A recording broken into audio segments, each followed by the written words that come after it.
Hello and welcome to Tim Farmer's Country Kitchen. Well, hello, Mrs. Farmer. How did you get here today? I knew you had work to do, and I knew you'd need me to help. Isn't that sweet? That is so sweet. You know, it's raining outside, or we wouldn't be inside. Yeah. We watched the Weather Channel forecast yesterday. Nothing against Weather Channel, but it said 65 degrees, 0% chance of rain. Yeah. And it's been raining for 2 hours solid. Why do you listen to that? Well, you know, I was going to get the skid steer and go up there and do some work in the woods, move some right. stuff around after my, it's a long story. Yeah. But I'm not able to do that today. So one thing that we did have a problem with was some cast iron. Now what happens when you accidentally leave your cast iron on the front porch? I know, isn't that bad? The cabin. Or there's several scenarios. We could say that Kelly did it. Yeah, Kelly actually was supposed to bring that in. Kelly was supposed to bring it in. Or we could say that Darren did it. Yeah. Darren Kidman. He never Look listens. at this guy. Does he look suspect? Yes, he does. Yeah. He looks like he do. So there's a lot of, you could blame this on a lot of different people, but the bottom line is, here's what we've got. Actually, we did this on purpose to show how easy it is to clean up. It gets bad quick if you leave it out. You Look can't. here. This is just in a short amount of time. Now, it's humid here in Kentucky. And just, I mean, it's not hard for your cast iron to really get messed up pretty quick. Then there's other cast iron that's been out there for 100 years and it's not quite as bad as this. Or the ones I actually take care of and oil like I'm supposed to look really nice. Exactly. So tonight we're going to talk about cleaning, bringing some back from the dead, and just some typical questions that get asked a lot. We're going to try to cover some of that territory tonight and show you how to clean these up. But first, a lot of people have been asking us about our animals. We did a couple live events here recently. We love to talk to people live at events. We had a fun time at Waveland. Met a lot of nice folks. We did. And people said, hey, how are the animals? You know what? We get to play with them and see them every day. Right. But you don't. So let's go take a walk and see the animals.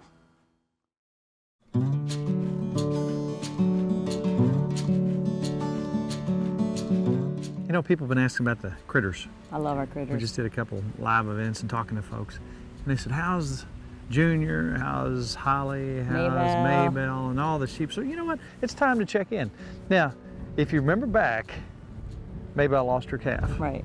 And we have black vultures around here. So we went and got us a calf. Right. A Jersey calf. Now that's a task to bring a mother and a calf that's not theirs together. There's a little bit of work involved. We should have videoed that. We actually had to take and put some rope around her back legs. You had to hold it wasn't cruel, right. But she had, that baby wanted milk so bad. But once, you call him, what do you call him? Jersey boy, JB. Jersey boy. You say you can't name your animals that you eat. I totally disagree. He's what he is. He's a Jersey boy. When I grew up as a kid, these old-time farmers, they knew when they were eating Bessie burgers. Right. That's right. Bessie burgers were on the table. You knew it. I mean, that's something that's come about here recently. It is what it is. Right. But Junior's getting big. Yes, he is. He's big. And again, we're talking only 700 pounds maximum. Right. And we're gonna get snacks and treats today. Holly is our protector. That's right. Actually, Kelly wanted a donkey. Right. She wanted a miniature donkey, so you gotta do what you gotta do. It was her birthday, we got the donkey. And we always Remember know when Kelly pulls in. That when donkey Kelly screams. pulls in, and we'll show you here in a minute what happens. I don't think they know we're here yet. No. So we're gonna show you what happens when Kelly comes in the driveway. So Junior's getting big, won't be too long. Maybell, she's just chilling. Holly is happy. Just precious. And then we'll go over and see the sheep and the dogs. Now the dogs are getting their winter coat. It just rained, so Moses looks like he's been dipped in chocolate. He looks awful. But they're getting their winter coats. He's always cute. They're all fuzzy, they're all happy. They love this cool weather. How about as do we. Mendez and Milty? Mendez and Milty are happy. That's right. They're eating hay, they're getting ready for winter. So anyway, let's go do your little call, girls. Both of you go ahead and listen. Holly girl. Holly, Holly, Holly.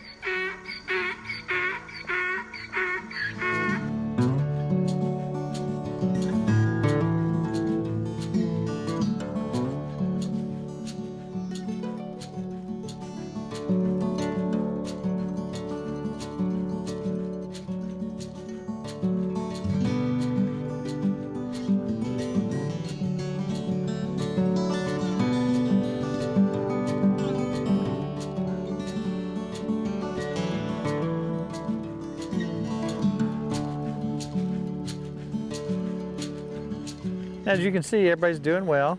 Everybody's getting their winter coats. Now, remember we talked about these sheep being hair sheep. They're katahdins. What does that mean? That does not mean that we shear these sheep. That means that they shed. If they are hair sheep, it sounds kind of backwards, they actually shed their hair. in the spring. That's their winter coat. They're getting nice and thick. As you can see, Mendez is doing well. He's doing really good. Milton is kind of adjusting to having another. He wants you to feed him. Oh, he wants some. Spoiled rotten. Yes, they are. Now these are old grannies. They're gonna live on the farm until they go to the happy sheep farm. They're gonna die of old age on the farm, as will these two cats.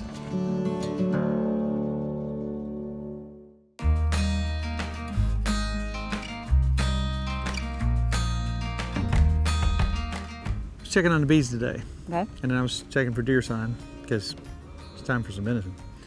And I saw some mushrooms on the ground. Now, not too long ago, we were up in the mountains. We were in Virginia. That's right. Around Shenandoah River, up in that area. We were driving along the Blue Ridge Parkway and I saw something orange in the woods. How you see stuff, I'll never know. It was like the sun was shining, it was Yeah. perfect. Well, that was a big jack-o'-lantern. They kind of grow together and there's some big ones, there's some small ones. Here's a picture of some small ones I found right over by the tree. Now you also see a picture of me turning upside down. They have gills, movable gills. Yeah. If you take up the end of a pin, you can move that gill. So that's bad. That's bad. Okay. So I looked down.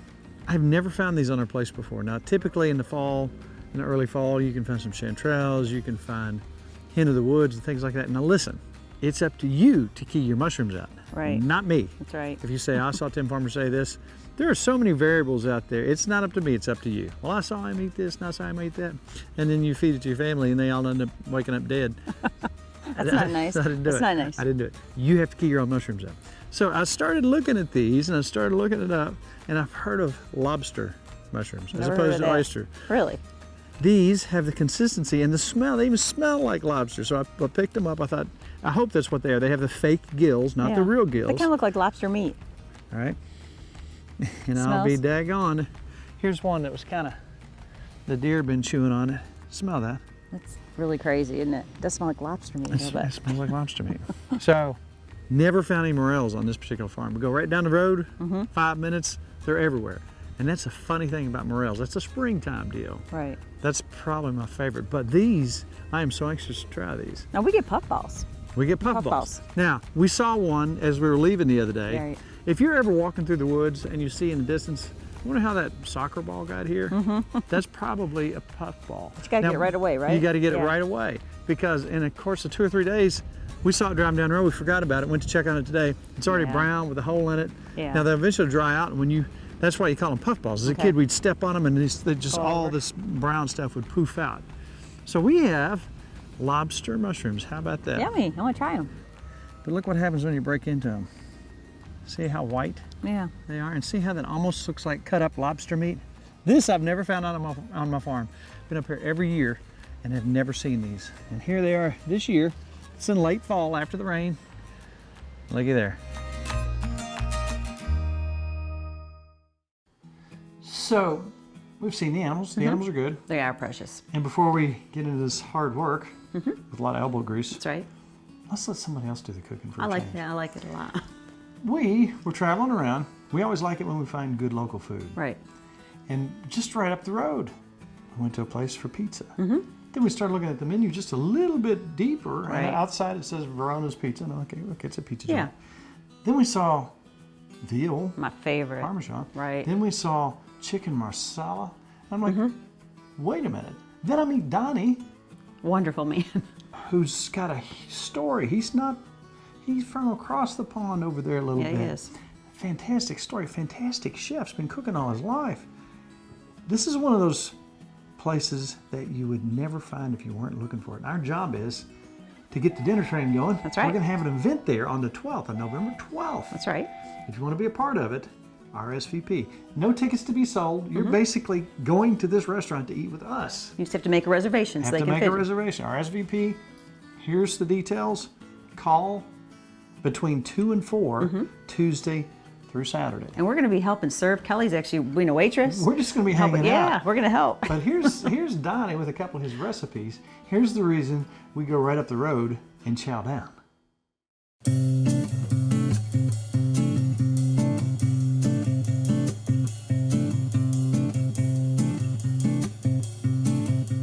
We're in Lawrenceburg today with Donnie at Verona Verona. Pizza. Yes, sir. Let me tell you what, I came for the pizza, but I stayed for the veal. Everything here is delicious. How did you get to Lawrenceburg, Kentucky? Where'd you start from and how'd you end up here? My journey started in San Diego as a cook and moved myself up from starting as a new immigrant to the U.S. Now from where? From Albania. I'm Albanian. So San Diego to where? To Las Vegas. To Las Vegas. Las Vegas, last 23 years. 2015, moved to Lexington, Kentucky. Now, some of the people you've cooked for over the years, Coach Calipari. Yes, I did. Recently. Yeah. And he likes your cooking yes, a lot. Yes, he likes a lot of my cooking. So here we are now, and you're cooking. You can cook anything. Yes. And everything you have is wonderful. But today we like simple recipes, simple, tasty recipes.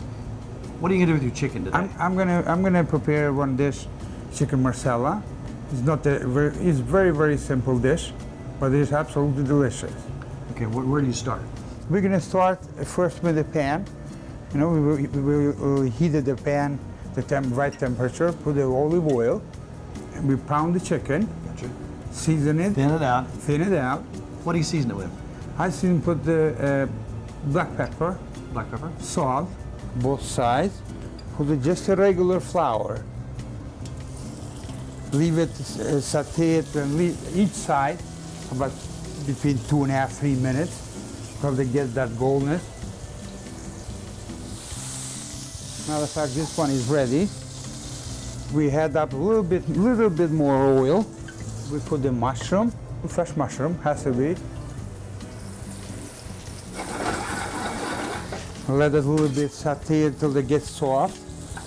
Add a little bit of salt, so it will soft. It will dry that water will take it out of the mushroom. A little bit regular dry, just a drop, just for a color. Marsala wine. Gotcha. Now to thickness the sauce, we can do a butter. I like what you did there. Just a little bit of flour A and little your bit butter. of flour, so it will thicken it out the sauce. Then stir it slowly. Chicken stock or chicken fat, whatever you want to call it, maybe a scoop. There we go. And I usually serve my chicken marsala in a linguine bed, you know, right. with a side of pasta or linguine. Just heat it up, just soften it, not heat it, just to soften it out. A little bit of fresh parsley. Already you can see they start thickening already. If you think there's not thickening enough, what you can do, you can add up a little bit more flour. We can add up the chicken now. It's almost done. So it can get that marsala sauce in it. I put a little bit of dry parsley just to look. We'll put the linguine. Here we go.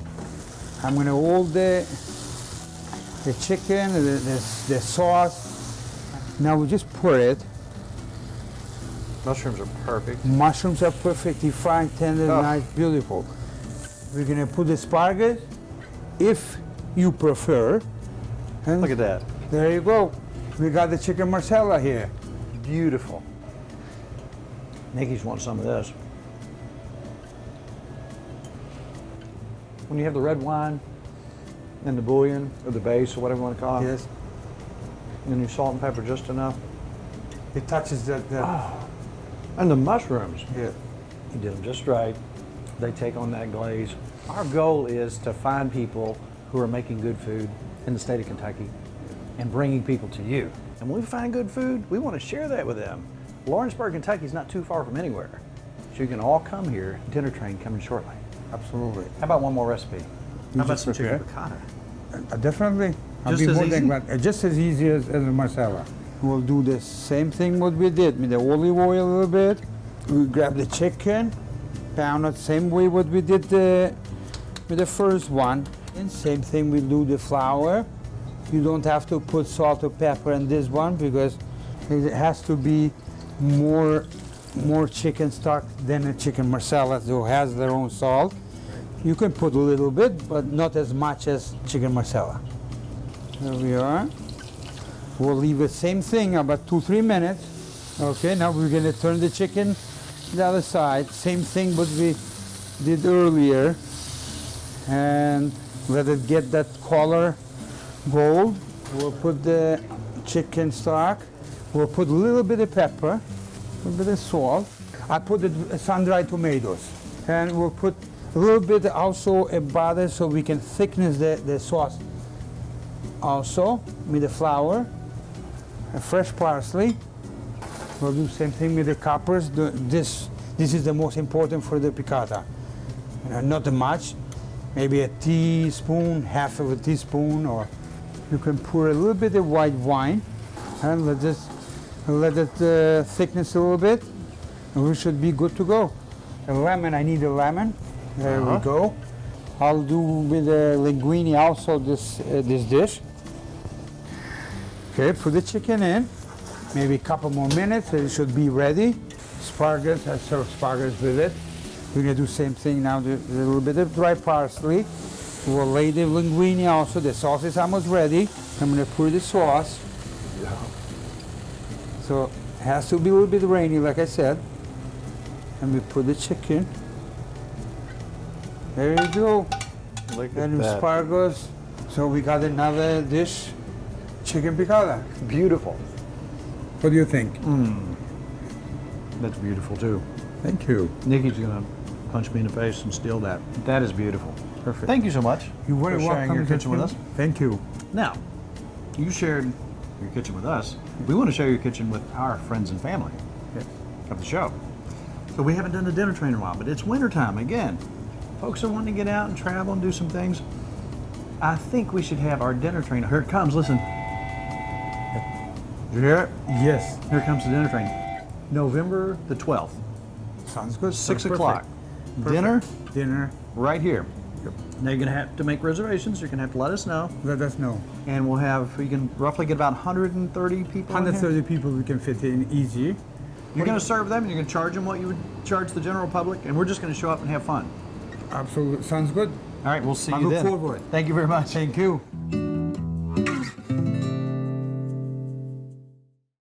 All right, when it comes to cleaning cast iron, especially when you have some rust, some buildup, some issues, it's going to take a little bit of work. Right. Now, the thing is, you can bring it back, and once you bring it back, once you season it, sometimes you might want to season it 2 or 3 times to get it ready to roll. Seasoning involves oil and heat. So what you want to do is bring these back. So you got some rust on here. Let's pick out a really bad spot on here. And I'm going to show you, even on the sides, how crusty that is. Here's the thing. A lot of people have a lot of different ideas. But I went to Lodge for this idea. Now, they've been in business since the 1800s. Right. I believe they know a little bit about cast iron. So there are several different people that do things several different ways. For example, and I'm not going to knock anybody. Right. I have seen people with big buildup take some salt and cut a potato in half and rub that salt in. If it's really built up and it's Yeah. really bad, and it works out well for them, okay? Right. I'm not going to do that today. I'm not going to knock their methods. There's nothing worse than people trying to get started in cast iron, and you make it sound like you're the only way to go, and you start screaming. Online, if you scream, it's big letters. That's right. If you start yelling, my way is the only way. No, you can't use soap. No, you can't use XXX oil. No, you can't use it. All right, this is cast iron. It's not balsa wood. Right. It's not made out of light wood. This is cast iron. It's cast in sand. It's pretty tough. The worst thing you can do to cast iron, the thing you really have to watch out for, is hot to cold. What happens when you bring anything out hot and put it in cold? Bad. Right. Not gonna do it. Wouldn't be prudent. That's right. So anyhow, so here we've got some rust. Now let's take, no, you can't use metal, you can't use a scrubber. Yes, you can, within reason. Now, so here we go. Just kidding. Does that work? Does No? work, but Okay. I'm not gonna use it. Okay. Okay, now, let's pick a spot. Let's pick like the worst spot. Let's look at this rim over here. See how bad that is here and here and here? Yeah. I'm gonna pick the worst spot. You see where I just lightly hit that? Okay, so I'm gonna put a glove on because I've got to cook for people later. I don't want Right. to have black and orange hands. So look with just a minimal amount of work. Now, again, people can say, oh no, you can't use metal against metal. You can use a light scrubber. That's taking it You've off. got to do something to get that off. That's doing good. I don't like to use chemicals. Some people use oven cleaners and things like that. That's noxious to me. I don't like it. That's just me.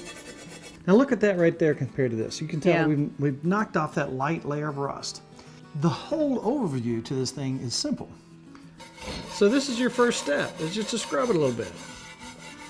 Then you wash it in soap. You can scrub it. You can use a scrub brush, and you can scrub that a little bit with a plastic scrub brush. Now, there's a lot of folks talk about what to use cloth-wise on them, and I think the lingo out there is a lint-free cloth, and I think that, obviously, the less that you leave in the pan, the better.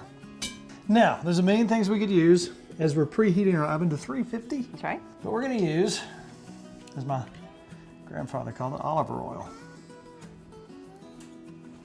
That's good already. It looks a lot better, doesn't it? Yeah, it does. So it's really good. I mean, look, just after that. Yeah, it does. Now we still have a little bit of, just a little bit of that rust color in there, but there are no tricks here. Everything's in real time. There's a little elbow grease involved, but it's worth it. I mean, this piece right here, if taken care of properly, and again, we did this only for educational purposes. That's right. Let it get in that kind of shape. This could be passed down, and we plan on passing all these down to our kids and hopefully to their kids and so on and so forth. And we did put aluminum foil in there on the bottom in case anything does drip, because it's gonna get hot. And we're gonna do 350 degrees. Once we're preheated, we're gonna go for an hour upside down. Now, you remember where we were? Mm-hmm. Remember where we were? Yes. Look where we are now. Looks good. If you will, Mrs. Farmer, set that in there upside down. Ready? Let me open it for you.